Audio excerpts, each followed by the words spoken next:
మా ఊరికైతేనండి మామూలుగా ఇంతకుముందు 3000 ఉన్న పెన్షన్ని 6000 చేసి మాకు ఉపయోగకరంగా ఉంది. వాటి వల్ల మా ఖర్చులు మాకు అవసరాలు తీరుతున్నాయి. అలాగే మా ఇంట్లో వాళ్ళకి ఏమన్నా 1000 అలాగ ఇవ్వాలనుకున్నా కానీ ఇవ్వగలుగుతున్నాం. బాబాయ్ మీలాంటి వికలాంగులకి అమాంతంగా 3000 పెంచడం అనేది ఎలా అనిపించింది బాబాయ్ ఈ ప్రభుత్వంలో? మాకు మంచి ఆసరాగాను తోడ్పాటుగా అనిపించింది. ఒక 3000 పెరగడం అనేది మంచి విషయం కదా. ఒక 100 రూపాయలు రోజుకు పెరగడం అనేది మంచి విషయం, మాకు హెల్ప్గా ఉంది. బాబాయ్ అలాగే చంద్రబాబు నాయుడు గారు రాగానే మీలాంటి వాళ్ళకి 6000 పెన్షన్ చేస్తాను అని చెప్పేసి అన్నారు కదా, నిజంగానే చేసి ఆయన మాట మీద నిలబడ్డారంటారా? నిలబడ్డారు కదా, ఇస్తున్నారు కదా. గత 5 సంవత్సరాలు చూశారు కదా, గత 5 సంవత్సరాలు ఎలా అనిపించింది బాబాయ్? గత 5 సంవత్సరాల్లో అయితే అంతకుముందు అయితే నాకు పెన్షన్ లేదండి. అసలు వైసీపీ గవర్నమెంట్ వచ్చిన 18 నెలలకే నాకు, అంటే అంతకుముందు పెడితే మా మేనమామ గారి రేషన్ కార్డులో నా పేరు ఉంది, 2 ఇంటి పేర్లు ఉన్నాయని ఎన్నిసార్లు పెట్టినా కానీ రిజెక్ట్ చేస్తూ వచ్చారు వాళ్ళు. నాకు నేను పెడతా ఉన్నా. ఆ రకంగా నాకు అప్పుడు మొన్నటి దాకా రాలేదు. జగన్ గవర్నమెంట్ వచ్చినాక పెట్టుకుంటే 3000 వస్తున్నాయి. నేనైతే ప్రస్తుతం ఏ పని చేయట్లేదు. అప్పుడు నాకు అవి ఉపయోగపడి ఆ తర్వాత ఈ గవర్నమెంట్ పెంచడం వల్ల మరింతగా నాకు బాగుంది. అలాగే ఈ ప్రభుత్వం వచ్చిన తర్వాత మరలా అమరావతి పునఃప్రారంభం చేయడం అనేది ఎలా అనిపించింది బాబాయ్? దాని మీద పెద్ద అవగాహన లేదండి. మరి అమరావతి డెవలప్ అయితే మనకి చాలా బెనిఫిట్స్ ఉంటాయి కదా. అమరావతి ఉద్యోగాలు కానివ్వండి, కంపెనీస్ కానివ్వండి. మరి డెవలప్ అయితే మన దగ్గరలో ఉన్న వాళ్ళకి బెనిఫిట్స్ ఉంటాయి, బాగుంటుంది కదా. అలాగే మరి కొంతమంది వేరే వాళ్ళు ఏమైతే సమస్యలు ఉంటాయి, అద్దెళ్ళు రేట్లు పెరిగిపోతాయి అన్నట్టుగా ఒక సమస్య వాళ్ళు చెప్తున్నారు. అటు ఇటు రెండుగా ఉన్నాయి. ఇల్లు లేని వాళ్ళకి కూడా కొంచెం త్వరగా చూసి ఉండడానికి వసతి గృహాలు ఇలాంటివి కూడా చేస్తే బాగుంటుందని మీ ఒపీనియన్? అంతేనండి బాబాయ్ అలాగే ఏం చెప్తారు చంద్రబాబు నాయుడు గారి గురించి చెప్పాలంటే? గతంలో కూడా ఆయన పరిపాలన అనేది చూశారు కదా. గతంలో ఆయన పరిపాలన చూసాము. అయితే మనం రాష్ట్రం విడిపోయింది కదా, లోటు బడ్జెట్లో ఉన్నాము. లోటు బడ్జెట్లో ఉన్న రాష్ట్రాన్ని మరి ఆయన యొక్క రాజకీయ అనుభవంతో మరింతగా మన రాష్ట్రాన్ని ముందుకు తీసుకెళ్ళడానికి కానీ ఉద్యోగాలు కల్పించడం కానీ చేస్తే ఆయన అనుభవం కొద్దీ చేస్తే బాగుంటుంది అనుకో. చేస్తాడంటారా మరి చంద్రబాబు నాయుడు గారు? చేస్తామని చెప్తున్నాడు, నమ్ముతున్నామండి. బాబాయ్ అలాగే హైదరాబాద్ని ఆయన ఒక హైటెక్ సిటీగా మార్చారు. అలాగే రాబోయే రోజుల్లో మన ఏపీకి కూడా ఒక మంచి అభివృద్ధి తీసుకొస్తాడంటారా చంద్రబాబు నాయుడు గారు? మరి ఒకసారి ఒక చోట మేలు చేసిన వ్యక్తి రెండో చోట కూడా మేలే చేస్తాడు కదా. ఆ యొక్క ఆలోచన, ఆ యొక్క అనుభవం ఉపయోగపడుతుందిగా, ఆ రకంగా మేలు చేస్తాడు. పవన్ కళ్యాణ్ గారి గురించి ఏం చెప్తారు? పవన్ కళ్యాణ్ అతను మరి అందరికీ ఎక్కువ మంది క్షేత్రస్థాయిలో వెళ్ళి అందరికి మేలు చేస్తాను అంటున్నాడు కాబట్టి ఆయన ఆ మాట మీద నిలబడి చేస్తే బాగుంటుంది అనుకుంటున్నాను. లోకేష్ గారి గురించి ఏం చెప్తారు బాబాయ్? లోకేష్ గారి గురించి తెలియదండి.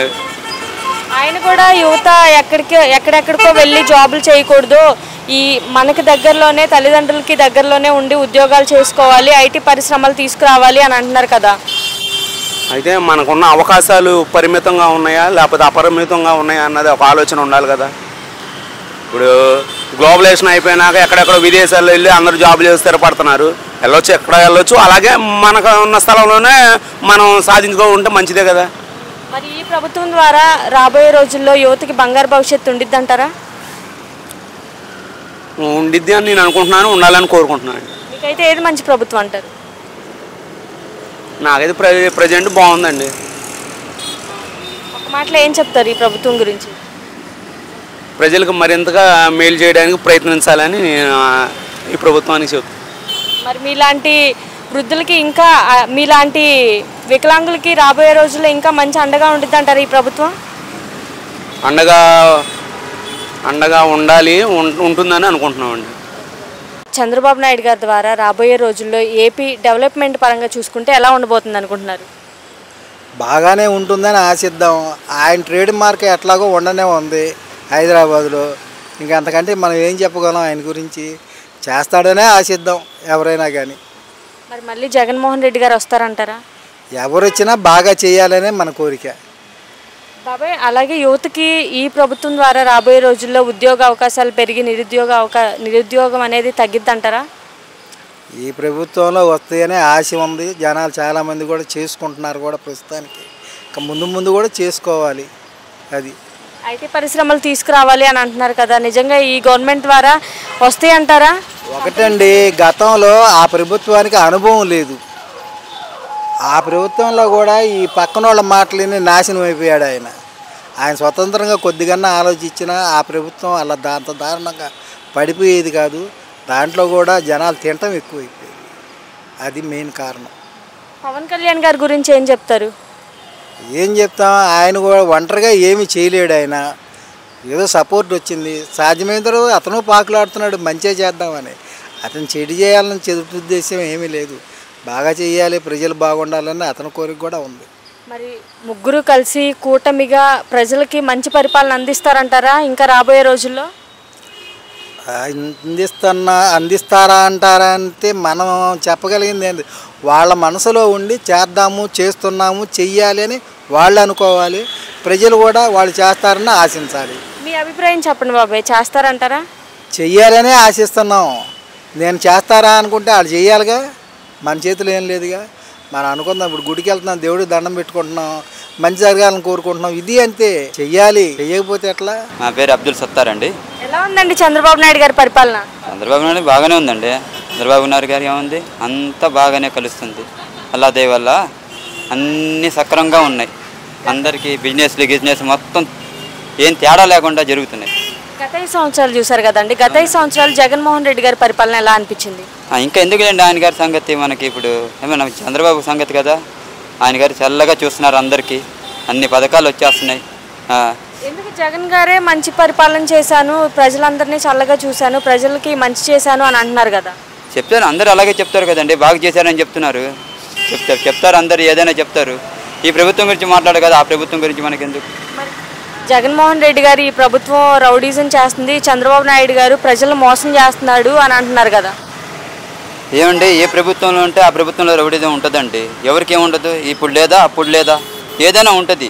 ఏదైనా కానీ ప్రజలకి సేవ చేసే ప్రభుత్వం మనకు కావాలా. అది పరిపాలనలో చూసుకుంటే జగన్మోహన్ రెడ్డికి చంద్రబాబు నాయుడు గారికి తేడా ఏంటి?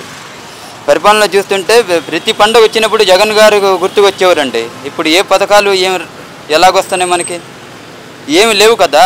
అన్నీ హామీలు ఇచ్చారు బాబు గారు, ఏముంది, ఏమీ లేదు. రోడ్డు మీద బతికేవాడికి చాలా ఇబ్బందులు ఉన్నాయి. ఉన్నవాళ్ళకి ఉన్నట్టుగా కట్టబెడుతున్నారు, లేవున్న వాళ్ళకి ఏమీ లేదు. అది అలాగే రీసెంట్గా అమరావతి పునఃప్రారంభం జరిగింది కదా, ఎలా అనిపించింది? అమరావతి ఎన్నో సంవత్సరాల నుండి 10-15 సంవత్సరాల నుండి జరుగుతూనే ఉన్నాయండి. అమరావతి అని చెప్పి అలా జరుగుతూనే ఉన్నాయి, కానీ ఏది ఒకటి కరెక్ట్ కావట్లేదు. ఏ ప్రభుత్వం వచ్చినా కరెక్ట్ కావట్లేదు. చంద్రబాబు నాయుడు గారి చేతుల మీదుగా ముందుకు వెళ్తుంది అంటారా? అదేమో మనం చెప్పలేమండి. ఆయన గారి దృష్టిలో ఉండాలి, అదంతా ప్రభుత్వం దృష్టిలో ఉండాలా. ఏది చక్కగా చేస్తే అది బాగుంటుంది, ప్రజలకి ఏం చేస్తే అది మంచిగా ఉంటుంది. ఏది జరగట్లేదుగా. ఏది గత 5 సంవత్సరాలు బాగుందా, ఇప్పుడు బాగుందా చంద్రబాబు నాయుడు గారు వచ్చాక?